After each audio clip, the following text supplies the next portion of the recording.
शुभ संध्या मेरे प्यारे दोस्तों। जब भी दुविधा होती है, जब भी कोई ऐसे इस तरह की घटना या दुर्घटना घटित होती है जिसके बारे में मतलब समझ नहीं पाते हैं, आपके बक्के रह जाते हैं, यार ऐसा कैसे हुआ। जबकि आज हमें बहुत सतर्क रहना था, बहुत ज़रूरी था कि आज, क्योंकि आज के काफ़ी साल पहले, लगभग 20-22 साल पहले संसद पे हमला हुआ था और ये वही तारीख थी जिसके अंदर जो आज की जो हमें घटना देखने को मिली।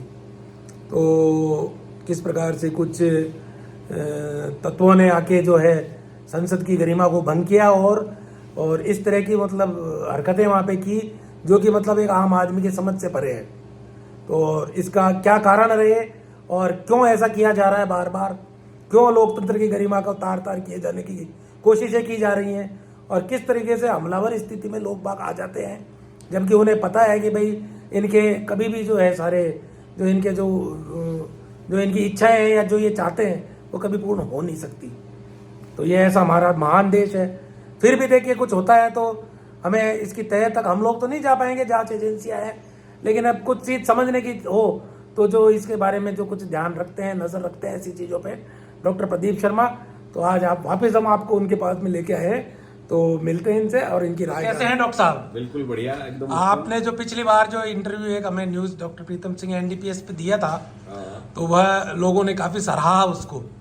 तो आपके जो विचार जो है मतलब, और ये बड़ी अच्छी बात हमें लगती है कि भाई आपके जैसे एक वरिष्ठ चिकित्सक जो अपने जो कीमती समय में से समय निकाल के जो है ये इन चीज़ों पे भी आप ध्यान रखते हैं, अपने आसपास क्या घटनाएं घटित हो रही हैं और किस प्रकार से लोगों को चेताया जा सकता है और क्या क्या इनके कारण हो सकते हैं और क्या क्या चीज़ें मतलब एक जो स्थितियाँ परिस्थितियाँ जो हैं उनकी विवेचना आपके ढंग से अगर दुनिया के पास में पहुंचे तो लोगों को एक अलग नज़रिया उनके सामने प्रस्तुत हो घटनाओं के बारे में। तो सर आप बताएं कि भाई आज जो लोकसभा के अंदर जो एक आपने भी सुना होगा उसके बारे में। बिल्कुल सुना है। लोकसभा के अंदर आज एक बहुत ही दुखद घटना, एक जो अनिच्छिक घटना एक हुई है जी, उसके बारे में पता लगा। एक लड़की क्या एक स्त्री थी जी, हिसार की रहने वाली और किसान आंदोलन में भी उसने भाग लिया था जी, उसके अलावा 3 लड़के हैं, एक लड़का लखनऊ का है और 2 लड़के और हैं कहीं के। तो वो 2 लड़के कूद गए, जी, दर्शक दीर्घा से कूद गए। कूदने के बाद में उन्होंने स्मोक बम जैसा कुछ फेंका। जी, सांसदों ने उनको पकड़ लिया, मारपीट भी उनके साथ हुई। लेकिन इसके पीछे हमें ये पता लगाना होगा कि चीज क्या है। क्या वो सोशल मीडिया से प्रभावित या सोशल मीडिया से अतिरेक में आए हुए लोग जिनको सही गलत का पता नहीं है, या वास्तव में कुछ बेरोजगार हैं जो देश की कोई समस्या उठाना चाह रहे थे और उनको अंदर आने की अनुमति कैसे मिली।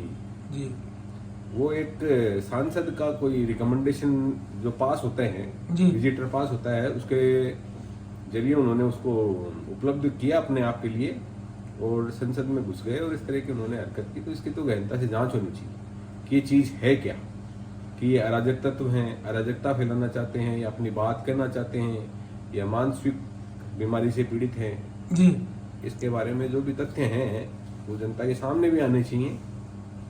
तो डॉक्टर साहब ये आपने बहुत सारी चीज़ें इसमें बताई और हर कोण से आपने इस बात को बताने की कोशिश की है।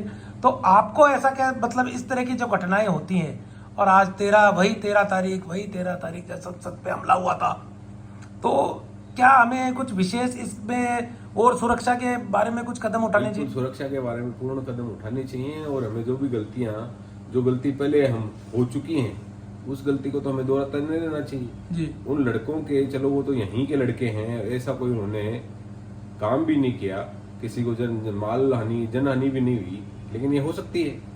मतलब आज ही घुसे कल कोई और भी घुस सकता है। तो इसके बारे में तो सुरक्षा का पूर्णतः प्रबंध और सब कुछ डिजिटलाइज सिस्टम। तो इसका मतलब कुछ इस तरीके से कुछ एआई वगैरह आजकल बहुत सुनने को मिल रहा है। एआई का सारा अभी तो चल ही रहा है। तो मतलब इसमें तो इतनी बड़ी संसद है, देश के सबसे सम्मानित लोग बैठते हैं उसमें।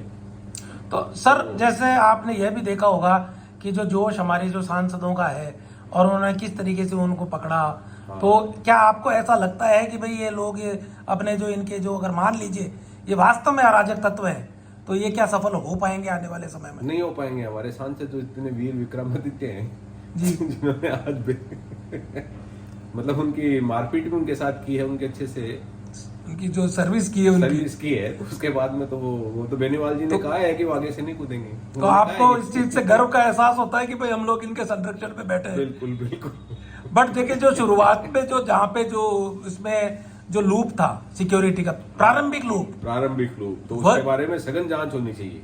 और सभी लोगों ने जैसे मिलके हाँ। इनसे जो है वहां पे लड़े। ऐसा भी नहीं है कि भाई साहब उन परिस्थितियों को भाग के कुछ भग गए चुप भागे गए। नहीं, कोई भी सांसद भागा नहीं है। देखो हमारे सांसद डरपोक नहीं है इसका। जी जी जी जी जी। डरपोक नहीं, डरते नहीं है। तो एक ये मैसेज तो गया है कि भाई हाँ। हमारे जो जो मतलब जो जिन लोगों के देश में कमान है हाँ। वह मतलब बिल्कुल बलशाली है, मजबूत इरादों वाली एक मजबूत जो है इरादों वाले। जो अंदर वहां पे हमने जो हाँ। चुन के भेजे हैं। बिल्कुल बिल्कुल। तो चलिए सर बाकी देश तो को बिल्कुल चिंता करने की जरूरत नहीं है, हमारे ऐसे सांसद हैं। जी। तो ये तो बाकी तो देखिए सर जांच का विषय है कि आगे क्या निकल के आता है। और आपके पर्सनल इसके बारे में क्या राय है कि भाई इस तरह की घटनाओं की पुनरावृत्ति कैसे हम रोक सकते हैं? पुनरावृत्ति तो सुरक्षा के संपूर्ण साधन कर दीजिए। कोई भी आदमी बिना कारण बताए, बिना किसी उसकी मानसिक अवस्था का विश्लेषण किए बगैर अंदर नहीं जाना चाहिए। चलिए सर, तो धन्यवाद। ये थी आज की घटना जिसके बारे में हमें डॉक्टर साहब ने बताया और बहुत ही साफ और स्वच्छ शब्दों में बताया। आप लोग भी इसको समझ पा रहे होंगे और हमें गर्व है कि भाई हमारे जो है राजनेता इस प्रकार के बलशाली हैं। तो बल के अलावा जो है बुद्धि का भी प्रयोग जैसे बहुत प्राथमिक स्तर पे कर लिया जाता तो ऐसी आवश्यकता नहीं पड़ती। और कोई भी दुर्घटना या ऐसी नहीं घटी उसके लिए भी क्या है कि हमने आपको पीठ थपथपा सकते हैं हमारी, लेकिन देखिए आगे ऐसा नहीं हो। मेरी तो ये ही सोचना है और आप लोग भी इस बात पे ध्यान दें। आप लोग इसके बारे में क्या सोचते हैं आप जरूर कमेंट बॉक्स में कमेंट करके बताइएगा और कैसा लगा हमारी चर्चा। और हम आपसे निरंतर इसी प्रकार की चर्चाएं लाते रहेंगे और आपकी जानकारी के अंदर कुछ उत्तरोत्तर इजाफा करने की कोशिश करते रहेंगे। Have a nice day my dear friends, bye.